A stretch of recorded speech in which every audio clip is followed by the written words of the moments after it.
Did you know that in 2023, the Congresses of both the United States and Mexico held hearings where witnesses claimed to have evidence of extraterrestrial life? Humanity has long been fascinated by the possibility of alien life visiting our planet, as demonstrated by the popularity of the History Channel show Ancient Aliens, which is now in its 20th season. This fascination became more real in the summer of 2023 when the United States Congress held a hearing in which a whistleblower accused the government of covering up evidence of UFOs, unidentified flying objects, and non-human pilots.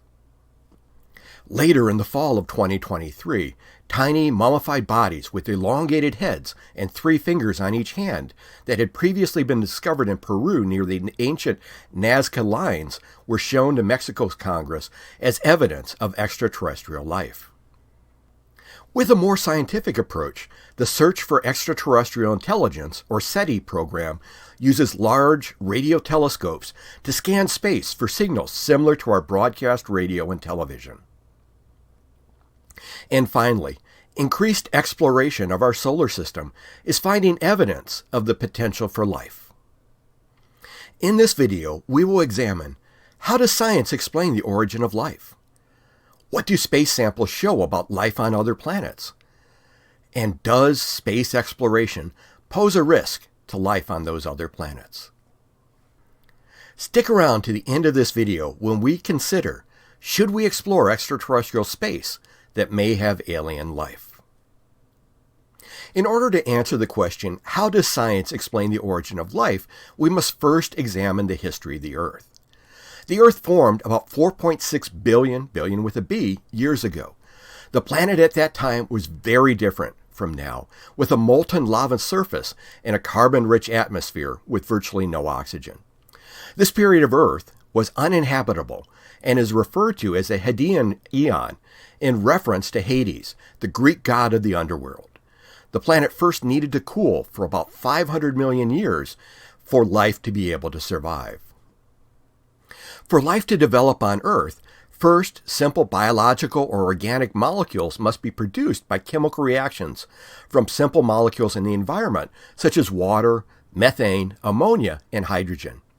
In early 2024, scientists reported the creation of fatty acids from non-living materials under the conditions of hydrothermal vents, which are similar to hot springs located deep under the ocean. Previously, scientists had shown that the other biological molecules can be produced under similar conditions. As demonstrated in experiments from 2023, once these raw biological materials were created, they are attracted to charged particles in clay and become concentrated. From there, the chemical properties of the molecules can cause them to form primitive cell precursors. Over millions of years, these primitive cell precursors develop the characteristics of living cells that can make copies of themselves. In this diagram, the history of the Earth is represented as if it was on a clock face running from 12 noon to 12 midnight. The Hadean Eon, that period before life was present on the Earth, is represented in deep red, running from about 12 to around 2 o'clock. Oxygen doesn't accumulate into the atmosphere until after 6 p.m. The first life on the planet appeared about 2 o'clock and was simple, single-cell bacteria that survive in our world today. More complicated organisms with more than one cell didn't appear until about 600 million years ago, so roughly about 8 o'clock on this diagram, and it's represented in that light blue line. On this scale, humans don't appear until about a couple 100,000 years ago, so after 1159 on this clock analogy. Now that we have a better understanding of the scientific origin of life, we can ask, what do space samples show about the potential for life on other planets? Astronomers have used the James Webb Space Telescope to detect complex organic molecules in a galaxy more than 12 billion light years away. The molecules observed are polycyclic aromatic hydrocarbons, similar to what is found in our air pollution on Earth. Japanese scientists found 23 types of amino acids, the building blocks of proteins, in samples that were returned at the end of the Hayabusa 2 mission to the asteroid Ryugu.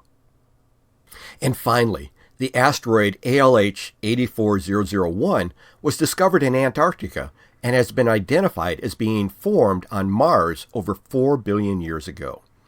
NASA geochemists identified carbonates inside the rocks and what appeared to be microscopic bacteria. They also observed magnetic crystals that could be produced in non-biological ways, but it would be highly unlikely given the conditions on Mars. Further analysis identified complex organic molecules. Each observation on its own could be explained by natural processes, but the presence of multiple factors supports the evidence for potential of early primitive life on Mars. While this idea is still controversial, 20 years of additional studies have not disproven this conclusion. So with this evidence of the potential for life in our solar system and in the galaxy beyond, does space exploration pose a risk to life on other planets? An astrobiologist from Berlin claims that the NASA Viking landers from the 1970s may have inadvertently killed microbes similar to those on Earth found in extreme environments.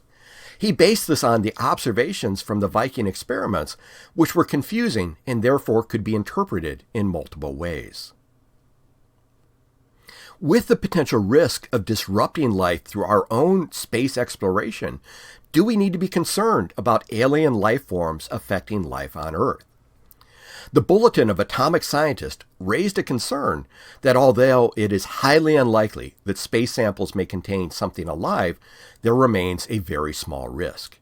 To address this concern, NASA plans to build a biosafety lab to study the samples from Mars. Research would then occur under the same conditions on these space samples as is used to study pathogens and biological weapons. With this background information, we are now ready to consider our ethical dilemma in science for this week. Should we explore extraterrestrial space that may have alien life? In order to answer that, we have to consider, should we explore planets that have the potential for life to emerge in the future? If we find evidence of life, should we leave that planet alone? And then finally, does it matter if the life form is simple like a bacteria that we've seen existing on the planet for billions of years, or does it matter if it's more complicated like an animal or a human that has only been present on the planet for a very, very short period of time? Thank you for engaging in this important conversation about our exploration of outer space. In the description below is additional information, references, and a link to a lesson plan to accompany this video. Please comment with your thoughts on this topic or suggestions for future topics. If you enjoyed this video, please like it and subscribe for more conversations on the ethical impact of science and technology on society. Until next time, stay curious and be informed.